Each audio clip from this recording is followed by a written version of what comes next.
Hi hello అండి. ఈరోజు మనమైతే బాదుషా ఎలా రెడీ చేసుకోవాలో చూసుకుందామండి. కొంతమంది గోధుమ పిండితో చేస్తారు, మరి కొంతమంది మైదా పిండితో చేస్తారండి. మైదా పిండితో చేసేవి అచ్చం షాపులో మనం కొనే వాటిలాగానే ఉంటాయి. సేమ్ అలాగే రావడం ఎలా అనేది మీకు చూపిస్తా అండి. చాలా అంటే చాలా బాగా కుదిరాయి. మీరు కూడా ట్రై చేయండి, చాలా టేస్టీగా ఉన్నాయి. ముందుగా అయితే మనము ఒక 2 కప్పులు మైదా పిండిని అయితే తీసుకుందామండి. అందులోనే ఒక 1/2 టేబుల్ స్పూన్ వరకు బేకింగ్ సోడాని అయితే యాడ్ చేసుకుందాము. కొంచెం చిటికెడంతా ఉప్పును కూడా యాడ్ చేసుకుందామండి. మనం స్వీట్ ఐటెం చేసుకుంటున్నామంటే అందులో కంపల్సరీ కొంచెం ఉప్పు యాడ్ చేసుకోవాలి. మనకు జీర్ణ వ్యవస్థ అనేది చాలా చక్కగా పనిచేస్తుందండి అది వేసుకోవడం వలన. తర్వాత మనము ఒక 2-3 స్పూన్లు అయితే నెయ్యిని వేసేసుకొని పిండి అంతా కలిసేలాగా మంచిగా కలిపేసుకుందామండి. ఎలా అంటే మనము పిండిని ఇలా ముద్దలాగా చేస్తే ముద్దలాగా రావాలి, అలా వచ్చేంత వరకు మంచిగా కలిపేసుకుందామండి. అందులోనే మనము వాటర్ పోసి మెత్తగా పిండిని అయితే మెత్తగా అదుముకోవాలండి. పిండిని అయితే చాలాసేపు కలుపుతూనే ఉండాలండి. అలా కలపడం వలన పిండి చాలా మృదువుగా తయారవుతుంది.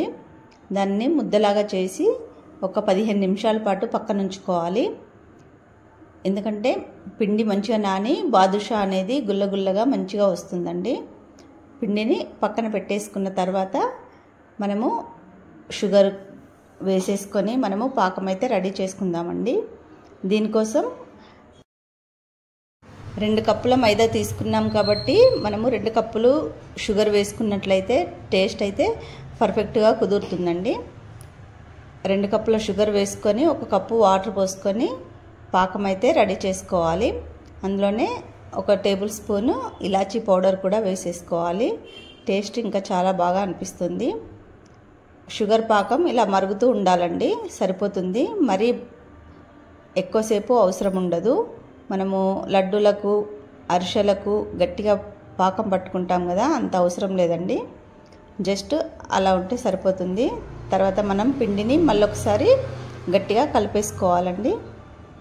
కలుపుకొని మనము బాదుషాలు అయితే రెడీ చేయడానికి పిండి అయితే రెడీగా ఉంది. వాటిని చిన్న చిన్న ముద్దలుగా చేసుకొని మనము బాదుషాలు అయితే రెడీ చేసేసుకుందామండి. వీటిని మనము ఆయిల్లో డీప్ ఫ్రై చేసుకోవాలి. ఆయిల్ ఎప్పుడు కానీ సిమ్లోనే పెట్టి మనము వేడి చేసుకోవాలండి. ఎందుకంటే బాదుషా లోపలికి మంచిగా కుక్ అయ్యి పాకం అనేది మంచిగా పీల్చుకొని మనకు టేస్ట్ చాలా బాగా వస్తుంది. ముందుగా అయితే చిన్న చిన్న ముద్దలుగా చేసుకొని 2 చేతుల మధ్యలో గట్టిగా అదుముకోవాలండి. అదుముకొని వేలు మధ్యలో పెట్టేసి హోల్ లాగా చేసుకుంటే మనకు బాదుషా షేప్ అయితే రెడీ అయిపోతుంది. బాదుషా చాలామందికి ఇష్టపడతారు కదా, చాలా అంటే చాలా బాగా ఉంటుందండి టేస్ట్. మీరు మైదా పిండి వద్దు అనుకుంటే గోధుమ పిండితో కూడా ట్రై చేయొచ్చండి. సేమ్ ప్రాసెస్ ఇలాగే ఉంటుంది. చాలా బాగా వచ్చాయి బాదుషాలు అయితే. ఈ వీడియో మీకు నచ్చినట్లయితే లైక్ చేసి సబ్స్క్రైబ్ చేసుకోండి. రెడీ అయిన బాదుషాలు మొత్తం మనము ఆయిల్లో వేసేసి ముదురు రంగు వచ్చేంత వరకు డీప్ ఫ్రై చేసుకుందామండి. ఒకటి గుర్తుపెట్టుకోండి, ఎప్పుడు కానీ సిమ్లోనే డీప్ ఫ్రై చేయాలండి. మనము నూనె ఎక్కువగా కాలిన తర్వాత వేస్తే అవి మాడిపోతాయి, లోపల కూడా ఉడకవు. మంచిగా ఉడకాలి అని అంటే సిమ్లోనే పెట్టేసి డీప్ ఫ్రై అయితే చేసుకోవాలండి. బాదుషాలు అయితే ఎంత చక్కగా వేగిపోతున్నాయో చూడండి.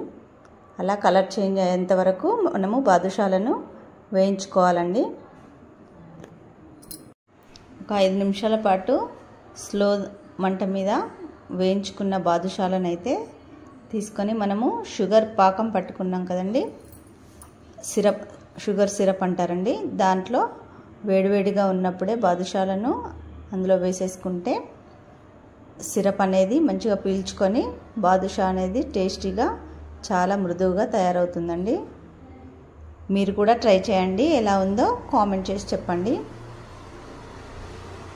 బాదుషా రెడీ చేయడం చాలా సింపుల్ అండి, చాలా త్వరగా కూడా అయిపోతుంది.